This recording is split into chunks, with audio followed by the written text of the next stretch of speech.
It's late. You're lying in bed, phone still in your hand, scrolling past messages you already answered twice today. Someone needed you. Someone always needs you. And you said yes again, even though your chest felt tight and your eyes were begging to close hours ago. This is the moment that matters, the quiet one nobody sees, where you finally feel how tired you really are. And tonight, you're going to learn why being the person everyone leans on is slowly making you disappear. Your eyes are on this video for a reason. Subscribe now and I'll show you what's really happening inside you, what nobody around you has the courage to say out loud. Let me tell you about a woman named Sarah. She was the friend everyone called when things got bad. The daughter who picked up on the first ring. The coworker who stayed late so others could leave early. People said she was strong. People said she was kind. People said they didn't know what they would do without her. And Sarah smiled every time she heard it because being needed felt like being loved.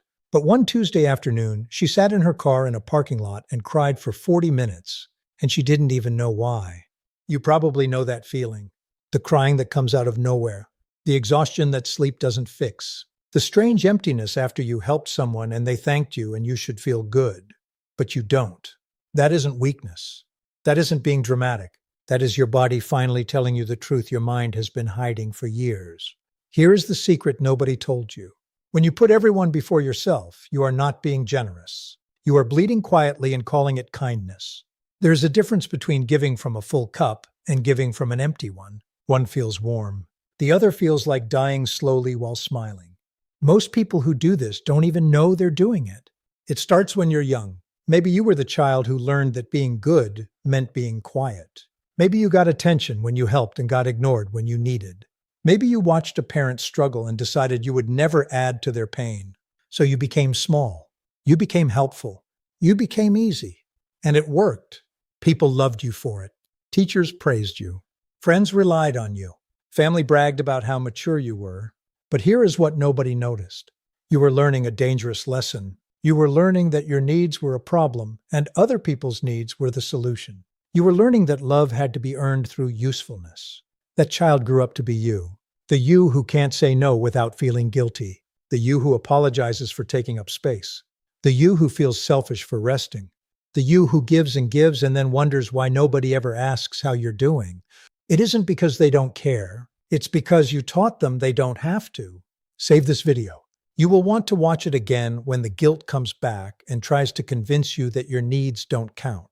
Let me show you something that will change how you see yourself. There is a part of your brain that confuses being needed with being safe. When someone depends on you, your nervous system relaxes a little. It thinks if they need me, they won't leave me. If I'm useful, I'm valuable. If I solve their problems, I matter. This is not love. This is survival wearing love's clothes. Real love does not require you to disappear. Real love does not punish you for resting. Real love does not keep score of how much you give. If the people in your life only show up when they need something, that is not a relationship. That is a transaction, and you have been paying the bill for years. Think about the last time you canceled plans because you were too tired. Did you feel free or did you feel guilty? Think about the last time someone asked for a favor when you had nothing left to give. Did you say no or did you say yes and resent them quietly? Think about the last time you put yourself first. If you can't remember, that is the problem. That is the wound. You are not a bad person for being tired. You are a human being who has been carrying too much for too long.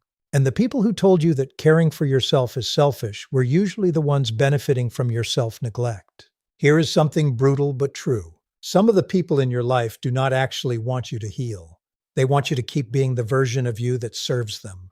The fixer, the listener, the one who never complains. The moment you start choosing yourself, watch who gets uncomfortable. Watch who calls you selfish. Watch who suddenly disappears. Those reactions are not about you. They are about what you used to provide. But you are not a vending machine. You are not a free therapist. You are not a backup plan. You are a person. A whole person. With needs and limits and dreams that have nothing to do with anyone else. And every time you forget that, you give away another piece of yourself that you may never get back. Follow for more content like this. Your nervous system has been screaming for years. It's time someone finally translated what it's been trying to say. Now let me tell you what happens inside you when you keep ignoring your own needs. Your body starts to keep score. The headaches that come every Friday, The stomach that hurts when a certain name pops up on your screen. The shoulders that live up by your ears. The jaw you clench in your sleep. These are not random. These are messages. Your body is trying to tell you what your mouth won't say. There is a word for this slow collapse. It is called burnout, but that word is too small. What you are experiencing is something deeper. It is the grief of a person who has been abandoning themselves daily for years. You miss yourself. You don't even remember what you like anymore. You don't know what you would do on a free Saturday if no one needed anything from you. That blankness is not boredom. That is the sound of a self that got buried under everyone else's noise. Do you remember who you were before you became useful? Before you learned to read every room? Before you learned to manage everyone's moods? There was a version of you who laughed without checking if it was the right moment, who wanted things without explaining why, who took up space without apologizing. That person is still inside you. She is not gone. He is not gone. They are just waiting for you to come back. Coming back starts small. It starts with one honest no, one uninterrupted meal, one night you don't answer the phone. One morning you drink your coffee slowly instead of running out the door for someone else's emergency. These tiny choices feel huge because they are. You are rewiring decades of programming. You are teaching your nervous system that you are allowed to exist for yourself. And it will feel wrong at first. That is the part nobody warns you about. The guilt will be loud. You will feel like a bad friend, a bad child, a bad partner, a bad employee. You will want to apologize for things you have every right to do. That guilt is not proof you are doing something wrong. That guilt is proof you are doing something new. Turn on notifications. The lessons your childhood skipped are coming next, and you don't want to miss them. There is something you need to understand about boundaries. A boundary is not a wall. A boundary is not punishment. A boundary is not selfish. A boundary is the line that lets love stay healthy. Without it, love turns into obligation. Without it, kindness turns into resentment. Without it, you turn into a stranger to yourself. When you set a boundary, you are not pushing people away. You are pulling yourself closer. You are saying, I matter too. My time matters. My peace matters. My energy is not endless. And the people who truly love you will respect that, even if they need a moment to adjust. The people who don't respect it were never loving you. They were using you. Notice the language we use. We say someone is good with people when really they are good at disappearing. We say someone is selfless when really they are abandoned by themselves. We praise exhaustion. We celebrate sacrifice. We call women strong when they collapse silently and men responsible when they suffer alone. This culture is not built for your wholeness. You have to build that yourself. Let me give you an example you might recognize. You have a friend who only calls when she is in crisis. Every conversation is about her problems. Every interaction leaves you drained. But when you had your hardest week of the year, she didn't even notice. You told yourself she was just going through a lot. You made excuses for her. You stayed. Because leaving felt cruel and staying felt familiar. That familiarity is the trap. We do not stay in draining relationships because we are stupid. We stay because they feel like home. And if home, growing up, was a place where you took care of everyone else's feelings, then adult relationships that drain you will feel like love. They will feel safe. They will feel right, even as they are slowly killing the version of you that could have been free. Bookmark this video. You will need to come back to it the next time someone tries to make you feel guilty for choosing yourself. Here is a moment I want you to imagine. You are sitting across from yourself, the 5-year-old you, the version that still believed her feelings mattered, the version that still asked for what he wanted without shame. That little one looks up at you and says, "Why do you keep giving us away? Why do you let people treat us like we don't matter? Why won't you protect us?" What would you say? Could you look that child in the eye and tell them the truth? That you were scared, that you didn't know how, that you were trying to keep the peace, that you thought love had to be earned. That little one doesn't need your excuses. That little one needs you to start choosing them now. Because every time you say yes when you mean no, you are betraying that child all over again. This is not about becoming cold. This is not about cutting everyone off. This is not about becoming the kind of person who only thinks about themselves. This is about balance. This is about remembering that you are also a person who deserves care. You are also someone worth showing up for. And the first person who needs to show up for you is you. Start asking yourself simple questions throughout the day. What do I need right now? Am I doing this because I want to or because I'm afraid not to? Would I be okay if no one thanked me for this? Would I still say yes if I knew they wouldn't return the favor? These questions are not selfish. They are how you find your way back. Some days you will get it right. Some days you will slip back into old patterns. That is normal. Healing is not a straight line. It is a slow remembering. It is one small act of self-respect repeated until it becomes who you are. You are not failing when you struggle with this. You are unlearning a lifetime in real time. Be patient with yourself the way you have always been patient with everyone else. Share this with someone who gives until there is nothing left of them. They need to hear that they are allowed to come back to themselves. There is a beautiful thing that happens when you start choosing yourself. The people who truly love you will breathe easier. They have been waiting for you to rest.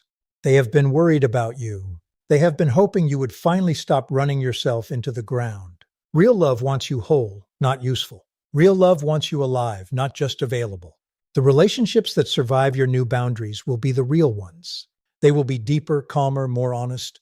You will stop performing and start connecting. You will laugh more easily. You will trust more deeply.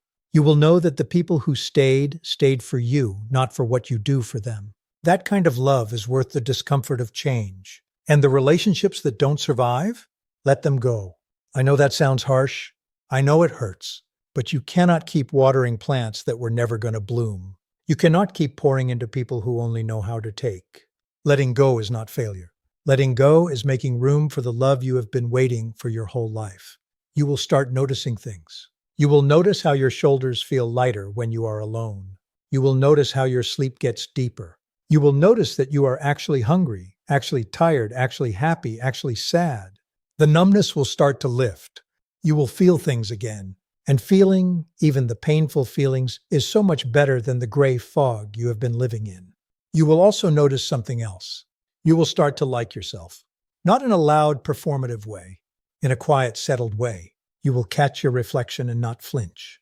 You will spend time alone and not feel lonely.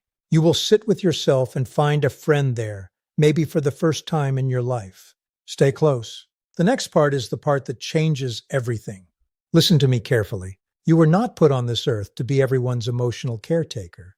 You were not born to fix what is broken in other people. You are not responsible for managing the moods of grown adults who refuse to handle their own. Your kindness is a gift. It is not a job. It is not a debt. It is not something people get to demand from you. The most powerful thing you can do is remember who you were before the world told you to be small, before you learned to apologize for existing, before you started measuring your worth by how much you give. Underneath all the people-pleasing, all the over-giving, all the silent exhaustion, there is a real you, awake, alive, honest, free, and that you has been waiting a long time to come home. You are allowed to want things. You are allowed to need things. You are allowed to take up space, to make noise, to be inconvenient sometimes. You are allowed to disappoint people who only love the parts of you that serve them. You are allowed to grow into someone they don't recognize anymore. That is not betrayal.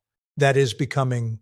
Your life is not a rehearsal. The years you spend pouring into people who do not pour back are years you do not get back. The energy you give to relationships that drain you is energy that could have built your dreams. The love you give away to people who don't value it is love your own heart is starving for. Come home to yourself. The door has been open the whole time. And the next time someone tells you that you have changed, smile. Tell them yes, you have. You used to disappear for people who would not have done the same for you. You used to break yourself trying to keep others comfortable. You used to call self-abandonment loyalty. You don't do that anymore. That is not a loss. That is a resurrection. If one person in this video reminded you of yourself, share it with them. Subscribe for more videos that speak the truth you need to hear.